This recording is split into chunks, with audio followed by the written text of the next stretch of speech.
La Fédération des organisations des jeunes pour le développement du canton Tawaké a lancé ses activités le samedi 15 avril à l'espace gastronomique Zoé de Yopougon-Ouassakara. Le Tawaké, l'un des cantons de Bangolo, est resté en marge du développement. Pour relever le défi, les jeunes du canton ont décidé de contribuer à l'essor du Tawaké à travers des activités génératrices de revenus. Dans son discours, le président de la fédération, Roland Nyaï, a défini les objectifs de l'organisation. Aujourd'hui, nous sommes venus vous signaler la présence officielle, la naissance officielle de notre fédération, qu'on appelait la Fédération des organisations des jeunes pour le développement du canton Tawaké. Alors donc, aujourd'hui, je suis président de la jeunesse de Tabli et président de l'exercice de cette fédération. La présidence est confiée à Tabli. Ça veut dire que si le président Nyaï Roland aujourd'hui, Dieu, il a plu à Dieu de le rappeler, pendant qu'il a fait 2 jours de présidence, alors les présidents vont s'associer pour demander à Tabli de proposer un autre qui va, lui, sa présidence jusqu'à terme. Et puis après, maintenant, on passe à un autre village. Alors c'est ce que nous appelons une vision participative. Donc le président n'a pas, il n'est pas le seul à réfléchir, mais c'est dans un collège de présidents qu'on appelle la conférence des présidents que tout se décide. Voici comment nous avons pensé la base de notre fédération. Je voudrais vraiment féliciter tous ceux qui ont été présentés tout à l'heure, les membres du bureau, qui vont quand même m'accompagner dans la réalisation de tous ces projets que nous allons réaliser. Je vous assure que le début d'une chose est tellement difficile et que nous avons 2 ans. Alors souffrez avec moi que je ne vais pas gâter mon nom. C'est pourquoi nous allons vraiment accélérer les choses. Donc vous allez voir que vous allez être invité à plusieurs réunions, beaucoup de débauches d'énergie. Pourquoi? Parce que moi aussi je vais marquer mon nom dans l'histoire de la fédération de la jeunesse du Tawaké.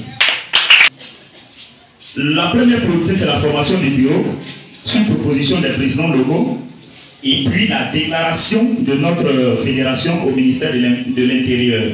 Alors c'est la première action que nous allons poser. Après ça, nous allons maintenant information de la naissance de la fédération à tous les cadres du Tawaké et puis à toutes les mutuelles du Tawaké. C'est-à-dire dans chaque village, il y a des mutuelles de développement. Après la formation du bureau, pendant que nous sommes en train de passer à la déclaration de notre fédération, nous allons informer tous nos grands frères pour leur dire qu'il y a la jeunesse qui s'est vraiment organisée en une fédération et que nous sommes en train de vraiment vous présenter. Et cette investiture, le communicateur a dit tout à l'heure, va se faire à Abidjan. Et en accord avec le parrain, il a dit c'est que le contenu où les chefs du village vont se déplacer.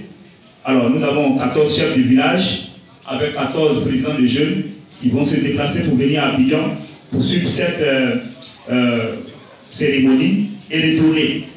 Dès que nous finissons l'investiture, chers amis, je propose ici un séminaire de formation à l'endroit des présidents et les membres du bureau. Et après cela, nous allons passer à l'identification de toute la jeunesse du Tawaké. On va identifier les jeunes à travers un processus pour savoir à quels jeunes nous avons affaire pour produire des statistiques et puis à partir de ces statistiques orienter notre politique de développement. Et cette identification va aboutir à la mise en circulation d'une taxe de jeunes. On va avoir une seule taxe de jeunes pour Tawaké. Chez nous, c'est à partir de ce fonds-là que nous allons participer au développement. Dans nos hôpitaux, il n'y a pas, par exemple, des appareils d'échographie et autres là. C'est à partir de ce fonds qu'on va équiper les hôpitaux.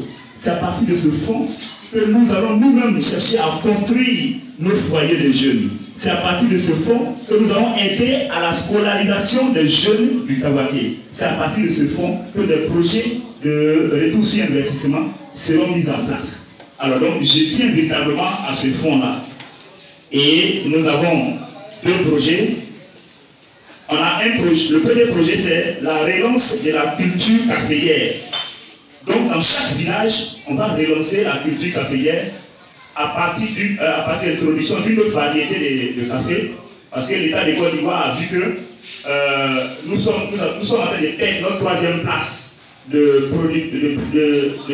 pays producteurs de café mondial. Nous sommes en train de perdre cette place-là. Alors, il y a un projet actuellement et j'ai saisi ce projet-là par les comptes déjà. Alors, même si les présidents sont déjà en activité, on va commencer déjà rapidement à lancer la sensibilisation. Même si on dit 1000 hectares, on recense rapidement dans nos villages et on va demander, ils vont nous envoyer. Non seulement ils envoient les pieds de café, ils vont envoyer l'engrais, ils vont envoyer tout ce qu'il faut faire. Alors, nous seulement, ce qu'on a à faire, c'est de veiller à ce que ce qu'on nous a donné soit effectivement planté. Voilà. Parce que chez nous, on peut laisser les pépinières de café et puis aller aux funérailles. Voilà. Donc, le président de jeunes d'un village, il dit non, moi dans mon village, je veux 100 hectares de café. Lorsqu'on lui envoie, il va nous produire un résultat vraiment, un résultat honorable.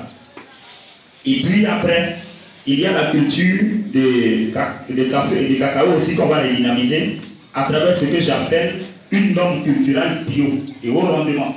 Alors la norme culturelle bio de haut rendement, je suis président fondateur d'une ONG chrétienne et c'est à travers cette ONG-là que nous allons mettre en place cette norme bio.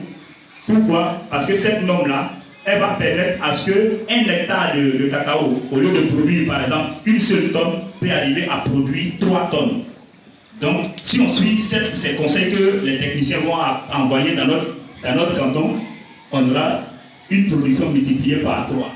Quand je regarde un peu la vie, l'un des fils du canton vivant aux États-Unis, Noël Kelly, a effectué le déplacement pour parrainer cette cérémonie.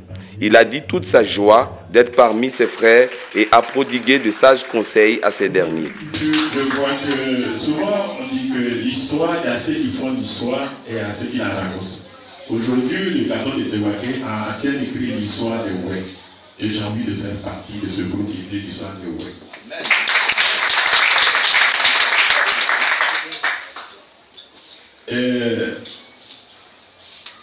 Quand mon frère Thomas est des Siao, il a des Josons Siao Thomas, quand il m'a approché effectivement pour me parler de cette fédération, j'ai dit oui, c'est une bonne chose, je suis partant. Si nous allons, ce que nous pouvons faire pour nos parents, nous allons le faire. Je lui ai donné mon accord de principe, et quand j'ai parlé avec Roland qui m'a parlé de la réunion, j'ai dit il n'y a pas de problème. C'est un peu chargé, mais je serai là avec vous. Je serai avec mes parents, ouais. Chez moi, il n'y a pas de Tewaké, il n'y a pas de Zibiao, c'est Bangolo, c'est tout le Kémon qui m'intéresse. Et je serai avec vous depuis jusqu'à la fin. Nous allons nous passer un instant. Nous allons utiliser ce que nous pouvons, si nous avons les moyens de bord pour faire avancer le peuple, ouais. Nous sommes en retard. Nous sommes en retard sur les autres peuples. Quand je suis arrivé aux États-Unis, j'ai grandi presque en Europe, en Suisse.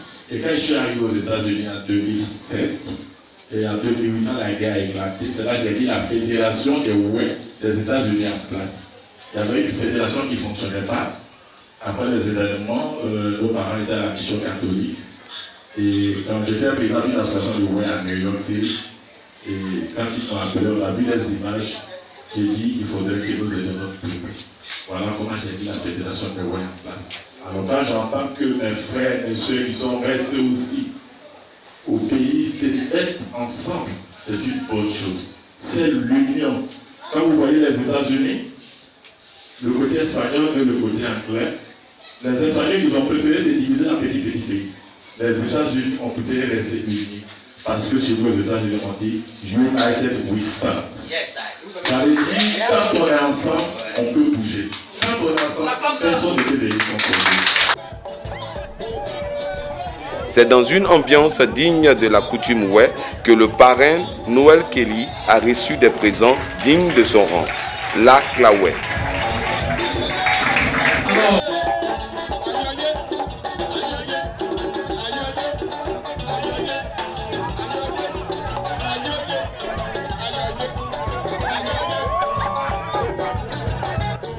Très satisfait de la réception, le parrain n'a pu s'empêcher de faire parler son cœur par une enveloppe symbolique. C'est l'union jeunesse comme ça. Que nous continuons cette situation. Ouais, on traversait des moments difficiles. Et jusqu'aujourd'hui, nous continuons encore de traverser ces moments difficiles. C'est l'unité qui nous a marqués. Ceux qui sont venus aujourd'hui nous arracher tous nos terres, nous décider la population ouest. Tout ce qu'ils ont fait, c'était l'union, c'est ce qui nous a marqué. Alors j'invite tout le peuple ouest, j'invite tous les démons à cultiver l'amour du prochain, à cultiver l'unité. C'est une condition sine qua non pour nous d'avancer, pour atteindre les autres peuples. Il était important pour la jeunesse des 14 villages du canton Tawaké, vu le retard dans le développement que nous avons. Nous sommes un grand canton où il y a beaucoup de production de café, beaucoup de production de cacao, mais malheureusement le canton est le plus en retard du département de Bangolo. Alors les jeunes, vu cela, et sachant que c'est l'union qui fait la force, alors nous nous sommes mis ensemble en fédération, les organisations de la jeunesse pour le développement du canton Tawaké, et dont la cérémonie de présentation du bureau vient de se terminer. Alors nous engageons toute la jeunesse du canton Tawaké à vraiment se mettre ensemble pour pouvoir vraiment booster le développement de notre canton. C'est une manière pour la fédération d'interpeller les aînés de la diaspora à venir contribuer au développement du canton Tawaké.